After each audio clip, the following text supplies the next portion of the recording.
Algum tempo depois, após a formação do universo, galáxias e tudo ao seu redor também começam a se formar.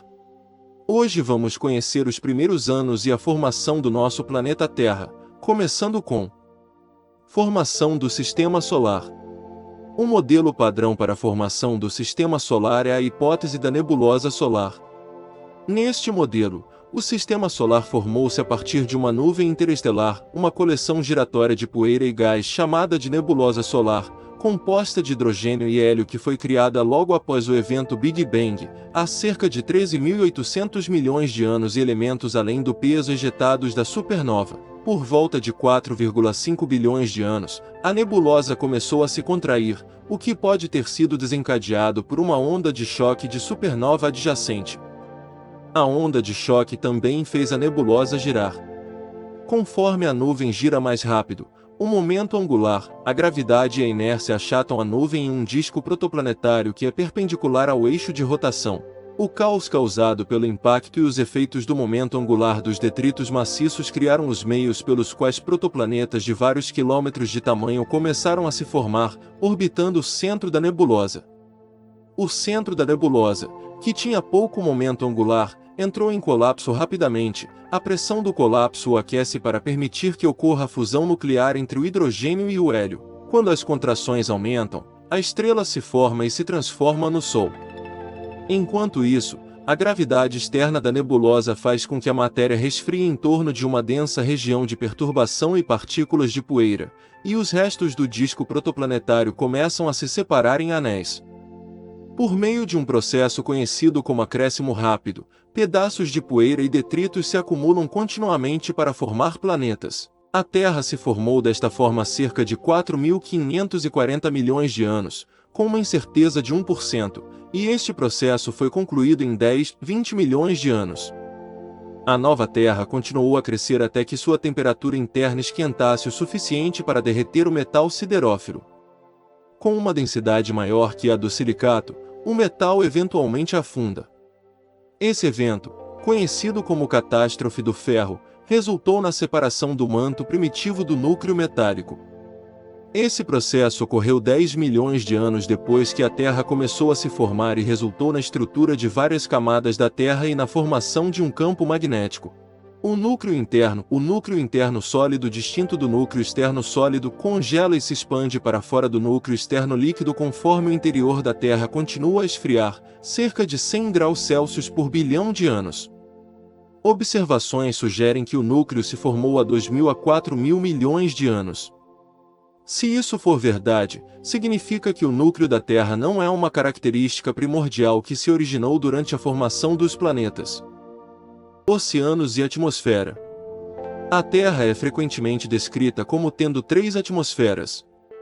A primeira atmosfera, capturada pela nebulosa solar, era composta de elementos de luz, atmóferos, da nebulosa solar, principalmente hidrogênio e hélio. Uma combinação do vento solar e do calor da Terra teria expelido essa atmosfera, como resultado do qual a atmosfera está agora esgotada desses elementos em comparação com as abundâncias cósmicas. Após o impacto que criou a Lua, a Terra derretida liberou gases voláteis, e mais tarde, mais gases foram liberados pelos vulcões, completando uma segunda atmosfera rica em gases do efeito estufa, mas pobre em oxigênio. Finalmente, a terceira atmosfera, rica em oxigênio, surgiu quando as bactérias começaram a produzir oxigênio cerca de 2,8 bilhões de anos. Nos primeiros modelos para a formação da atmosfera e do oceano, a segunda atmosfera era formada pela liberação de materiais voláteis do interior da Terra. Agora, é considerado provável que muitos dos materiais voláteis tenham sido entregues durante a acreção por meio de um processo conhecido como desgaseificação de impacto, no qual os corpos que chegam evaporam no impacto. O oceano e a atmosfera, portanto, começaram a se formar mesmo quando a Terra se formou. A nova atmosfera provavelmente continha vapor de água, dióxido de carbono, nitrogênio e quantidades menores de outros gases. Planetesimais a uma distância de uma unidade astronômica, a distância da Terra em relação ao Sol, provavelmente não contribuiu com nenhuma água para a Terra porque a nebulosa solar era muito quente para o gelo se formar e a hidratação das rochas pelo vapor de água teria demorado demais. A água deve ter sido fornecida por meteoritos do cinturão externo de asteroides e alguns grandes embriões planetários do além de 2,5 unidades astronômicas. Os cometas também podem ter contribuído. Embora a maioria dos cometas esteja hoje em órbitas mais distantes do Sol do que de Netuno, as simulações computacionais mostram que eram originalmente muito mais comuns nas partes internas do Sistema Solar. Enquanto a Terra esfriava, nuvens se formaram. A chuva criou os oceanos. Evidências recentes sugerem que os oceanos podem ter começado a formar desde 4,4 bilhões de anos. No início da Era Arqueano, eles já cobriam grande parte da Terra. Esta formação inicial tem sido difícil de explicar por causa de um problema conhecido como o paradoxo do jovem Sol fraco. Sabe-se que as estrelas ficam mais brilhantes à medida que envelhecem e no momento da sua formação, o Sol teria emitido apenas 70% da sua potência atual. Assim, o Sol se tornou 30% mais brilhante nos últimos 4,5 bilhões de anos. Muitos modelos indicam que a Terra teria sido coberta de gelo. Uma solução provável é que havia dióxido de carbono e metano suficientes para produzir gases do efeito estufa. O dióxido de carbono teria sido produzido por vulcões e o metano pelos primeiros micróbios. Outro gás de efeito estufa, a amônia, teria sido ejetado por vulcões, mas rapidamente destruído pela radiação ultravioleta. Primeiros continentes. Convecção mantélica. O processo que conduz às placas tectônicas é resultado do fluxo de calor do interior da Terra para a superfície da Terra. Envolve a criação de placas tectônicas rígidas em dorsal oceânica. Essas placas são destruídas por subducção no manto em zonas de subducção. Durante o início do Arqueano, sobre 3,0 bilhões de anos, o manto era muito mais quente do que hoje, provavelmente em torno de 1.600 graus Celsius, 2.910 graus Fahrenheit. Assim, a convecção no manto era mais rápida. Embora um processo semelhante às placas tectônicas atuais ocorresse, isso também teria sido mais rápido. É provável que durante o Adiano e o Arqueano, as zonas de subducção fossem mais comuns, portanto as placas tectônicas fossem menores. A crosta inicial, formada quando a superfície da Terra se solidificou pela primeira vez, desapareceu totalmente de uma combinação dessa rápida de placas tectônicas do Adiano e dos intensos impactos do intenso bombardeio tardio. No entanto, acredita-se que tem uma composição basáltica, como a crosta oceânica de hoje, porque ainda havia pouca diferenciação crostal. As primeiras peças maiores de crosta continental, produto da diferenciação de elementos mais leves durante a fusão parcial da crosta mais baixa, apareceram no final do Adiano, cerca de 4,0 bilhões de anos. O que resta desses primeiros pequenos continentes é chamado crátons. Essas peças da crosta adiana tardia e arqueana inicial formam os núcleos em torno dos quais os continentes atuais cresceram. As rochas mais antigas na Terra são encontradas no cráton norte-americano do Canadá. São um tonalito de cerca de 4,0 bilhões de anos. Eles mostram traços de metamorfismo por alta temperatura, mas também grãos sedimentares que foram arredondados pela erosão durante o transporte pela água, mostrando que rios e mares existiam então. Crátons consistem principalmente de dois tipos alternados de terrenos. Os primeiros são chamados de cinturão de rochas verdes, consistindo de rochas sedimentares metamorfizadas de baixo grau. Estes rochas verdes são similares aos sedimentos encontrados hoje em fossa oceânica, acima das zonas de subducção. Por esta razão, as rochas verdes são por vezes vistos como evidência de subducção durante o Arqueano. O segundo tipo é um complexo de félsico das rochas magmáticas. Essas rochas são principalmente tonalito, trondhegemito ou granodiorito, tipos de rochas similares em composição ao granito. Estes complexos são vistos como relíquia da primeira crosta continental, formada por fusão parcial em basalto. Formação da Lua. O único satélite natural da Terra, a Lua, é maior em relação ao seu planeta do que qualquer outro satélite no Sistema Solar. Durante o programa Apollo, rochas da superfície da Lua foram trazidas para a Terra. Datação radiométrica dessas rochas mostra que a Lua formou-se pelo menos 30 milhões de anos depois do Sistema Solar. Novas evidências sugerem que a Lua se formou ainda mais tarde, 70 a 110 milhões de anos após o início do Sistema Solar. Teorias para a formação da Lua devem explicar sua formação tardia, bem como os seguintes fatos. Primeiro, a Lua tem uma baixa densidade, 3,3 vezes da água, em comparação com 5,5 para a Terra, e um pequeno núcleo metálico. Em segundo lugar, praticamente não há água ou outros compostos voláteis na Lua. Terceiro, a Terra e a Lua têm o mesmo isótopo traçador de oxigênio, abundância relativa dos isótopos de oxigênio.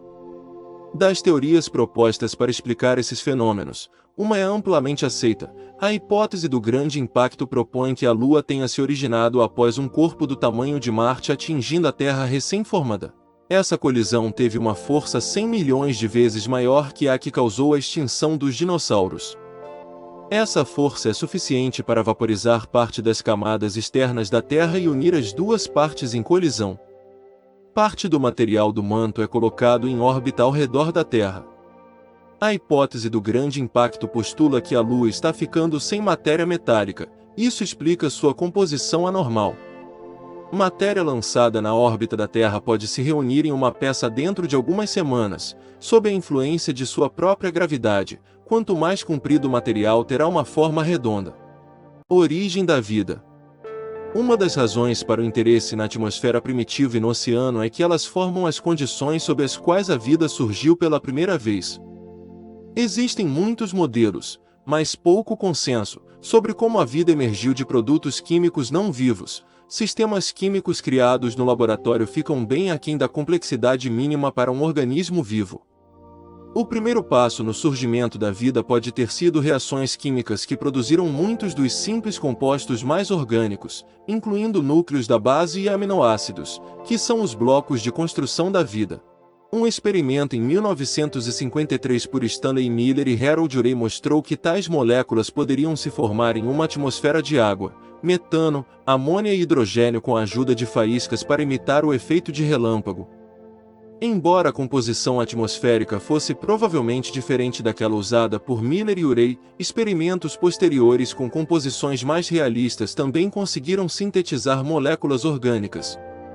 A simulação de computador mostra que a molécula orgânica extraterrestre poderia ter se formado no disco protoplanetário antes da formação da Terra. Complexidade adicional poderia ter sido alcançada de pelo menos 3 possíveis pontos de partida: autorreplicação, a capacidade de um organismo de produzir descendentes que são semelhantes a si mesmos, metabolismo, sua capacidade de se alimentar e se reparar, e membranas celulares externas, que permitem a entrada de alimentos e a saída de produtos, mas excluem substâncias indesejáveis.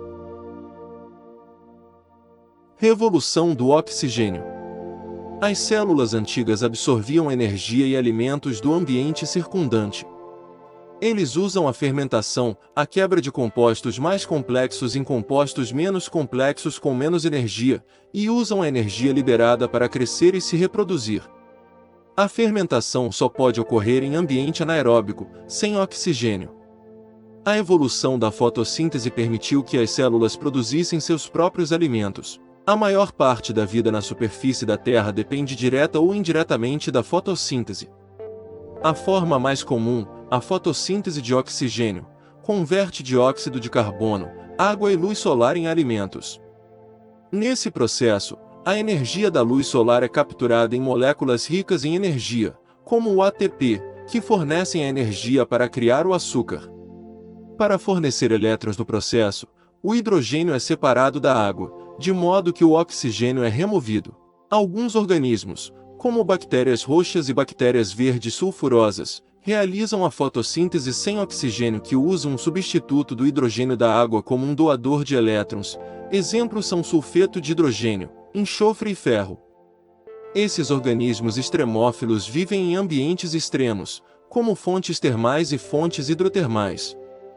Uma forma anoxigênica mais simples apareceu há cerca de 3,8 bilhões de anos, logo após o surgimento da vida. O início da fotossíntese oxigenada é mais controverso. As evidências confirmam seu surgimento há cerca de 2.400 milhões de anos, mas alguns pesquisadores sugerem um passado mais distante, há cerca de 3.200 milhões de anos.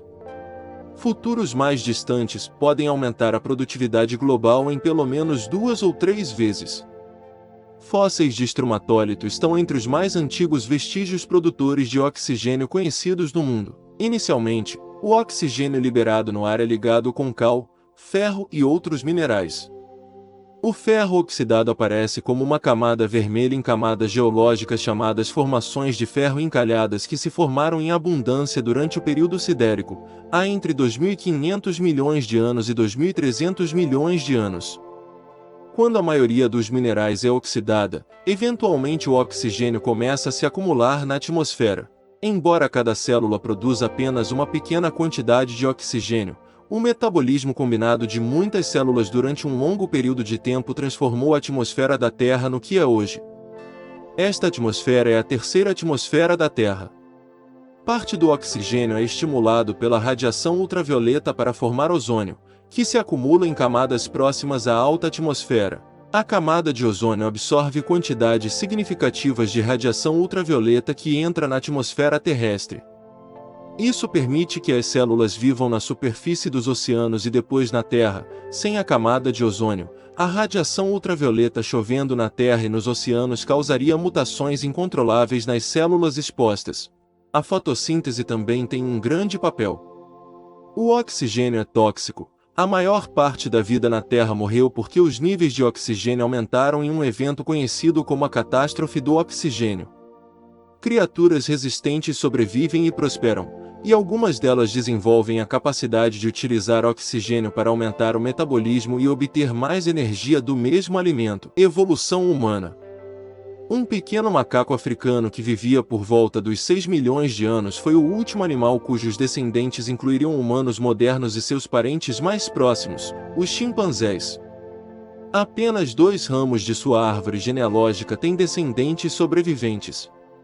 Logo após a divisão, por razões que ainda não estão claras, macacos em um ramo desenvolveram a capacidade de andar eretos. O tamanho do cérebro aumentou rapidamente, e em 2 milhões de anos, os primeiros animais classificados no gênero Homo tiveram claro, a linha entre as diferentes espécies ou mesmo gêneros é um tanto arbitrária, pois os organismos mudam continuamente ao longo das gerações. Por volta da mesma época, o outro ramo se dividiu em ancestrais do chimpanzé comum e ancestrais do bonobo à medida que a evolução continuou simultaneamente em todas as formas de vida. A capacidade de controlar o fogo provavelmente começou no Homo erectus, ou Homo ergaster, provavelmente pelo menos há 790 mil anos, mas talvez já há 1,5 milhões de anos. O uso e descoberta do fogo controlado pode até mesmo ser anterior ao Homo erectus. O fogo foi possivelmente usado pelo hominídeo Homo habilis do Paleolítico Inferior, ou do Vaiense, ou australopitecinos fortes como o Paranthropus. É mais difícil estabelecer a origem da linguagem. Não está claro se o Homo erectus podia falar ou se essa capacidade não tinha começado até o Homo sapiens. À medida que o tamanho do cérebro aumentava, os bebês nasciam mais cedo, antes que suas cabeças ficassem grandes demais para passar pela pelvis. Como resultado, eles exibiam mais plasticidade, e, portanto, possuíam uma maior capacidade de aprender e exigiam um período mais longo de dependência. As habilidades sociais tornaram-se mais complexas, a linguagem tornou-se mais sofisticada e as ferramentas tornaram-se mais elaboradas. Isso contribuiu para uma maior cooperação e desenvolvimento intelectual. Acredita-se que os humanos modernos, Homo sapiens, tenham se originado há cerca de 200 mil anos ou antes na África. Os fósseis mais antigos datam de há cerca de 160 mil anos. Os primeiros humanos a mostrar sinais de espiritualidade são os neandertais, geralmente classificados como uma espécie separada sem descendentes sobreviventes. Eles enterravam seus mortos, muitas vezes sem nenhum sinal de comida ou ferramentas. No entanto, evidências de crenças mais sofisticadas, como as primeiras pinturas em cavernas de Cro-Magnon, provavelmente com significado mágico ou religioso, não apareceu senão há 32 mil anos. Cro-Magnons também deixaram para trás estatuetas de pedra, como Vênus de Willendorf, provavelmente também significando crença religiosa. Por volta de há 11 mil anos, o Homo sapiens havia alcançado o extremo sul da América do Sul. o último dos continentes desabitados, exceto para a Antártica, que permaneceu praticamente desconhecida até 1820 d.C. O uso de ferramentas e a comunicação continuaram a melhorar e as relações interpessoais tornaram-se mais complexas. Futuro da Terra. O futuro do planeta Terra será determinado por diversos fatores, entre os quais o aumento da luminosidade do Sol, a perda de energia térmica pelo núcleo do planeta, perturbações provocadas por outros corpos do sistema solar e alterações bioquímicas na superfície terrestre.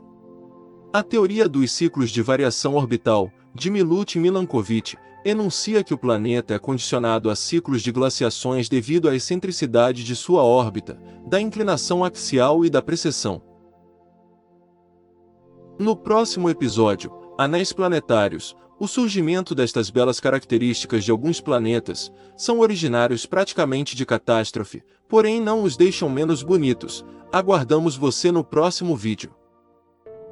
Obrigado por assistir, e por favor inscreva-se no canal para não perder os próximos episódios e nos ajudar a manter este projeto.